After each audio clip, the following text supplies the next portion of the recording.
Welcome students.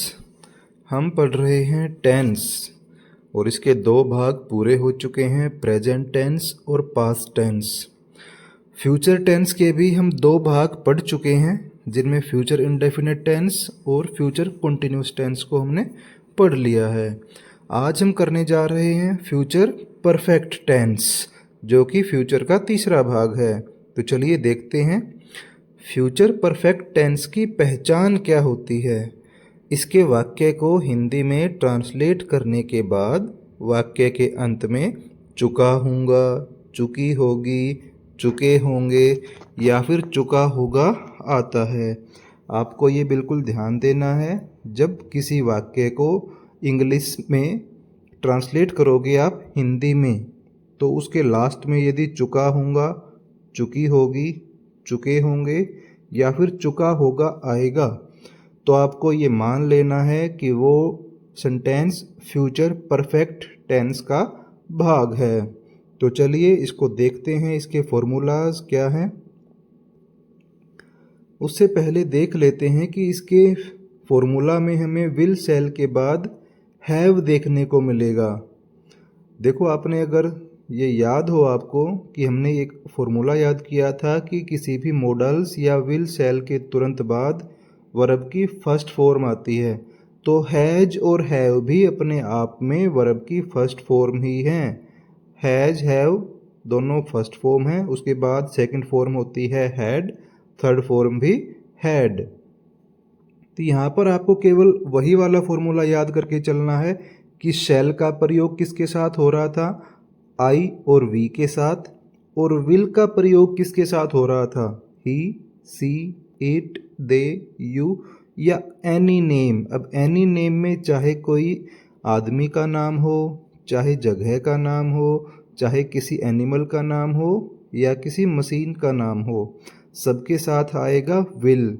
यहाँ पर भी सब्जेक्ट सिंगुलर हो या प्लूरल हो, उसका कोई प्रभाव नहीं पड़ रहा था। बस हमें ये याद रखना है, नॉर्मल सेंटेंसेस में आई और वी के साथ शैल, बाकी सबके साथ विल।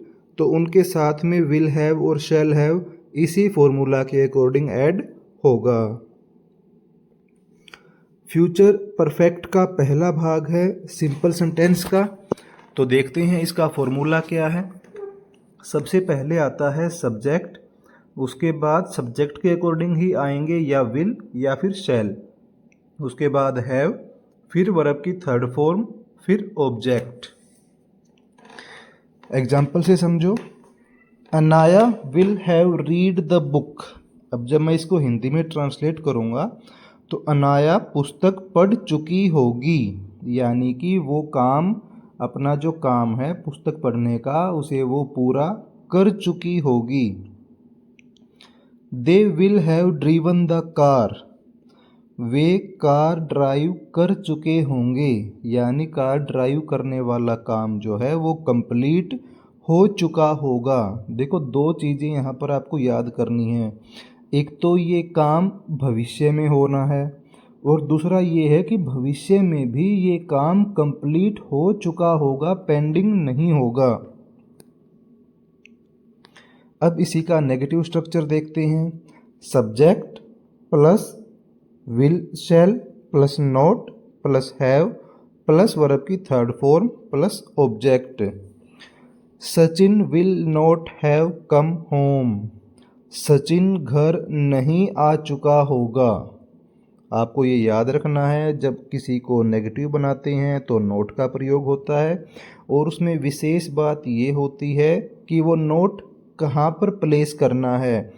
तो यहाँ पर आपको वो विल और हैव, यानी जो हमारा दो शब्दों वाली हेल्पिंग वर्ब है, उन दोनों के बीच में आपको प्लेस करना है। ये मैंने आपको पहली वीडियो में भी बताया है कि अगर हमारी हेल्पिंग वर्ब दो शब्दों की है तो नोट उन दोनों के बीच में आएगा, और अगर एक ही शब्द की है हमारी हेल्पिंग वर्ब, तो जो नोट है वो हेल्पिंग वर्ब और मेन वर्ब के बीच में आएगा।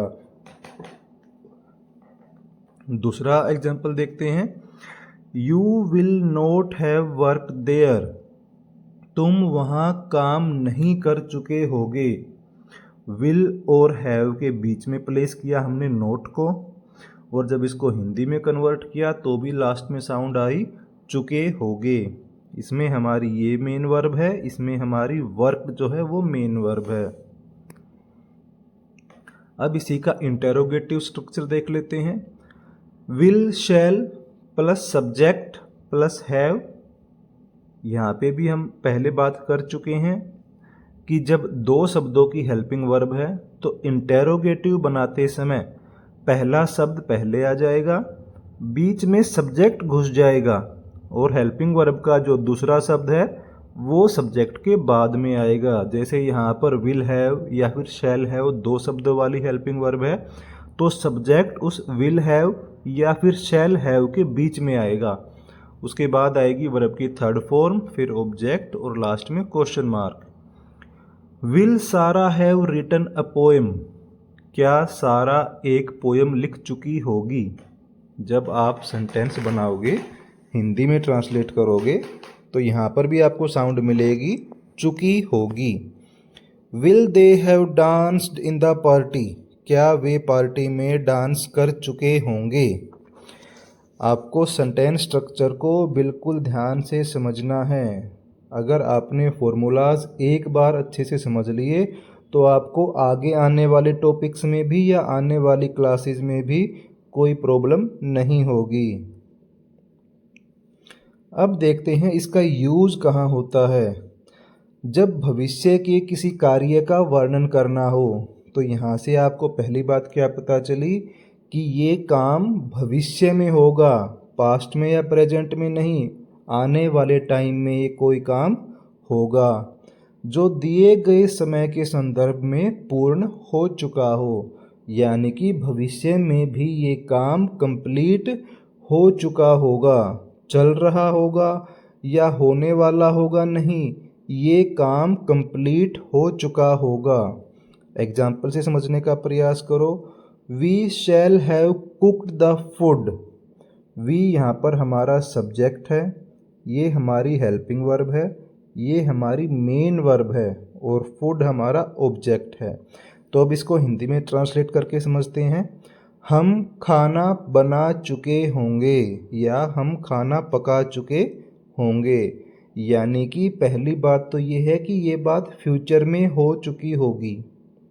दूसरी आपको ये समझनी है कि खाना बनाने का काम कंप्लीट हो चुका होगा, यानी कि खाना बन चुका होगा। ये नहीं है कि गैस पे रखा होगा, चल रहा होगा, बन रहा होगा, नहीं, खाना पक के रेडी हो चुका होगा, प्रोसेस कंप्लीट हो चुकी होगी। दूसरा एग्जाम्पल है, my exam will have finished by 31 of May.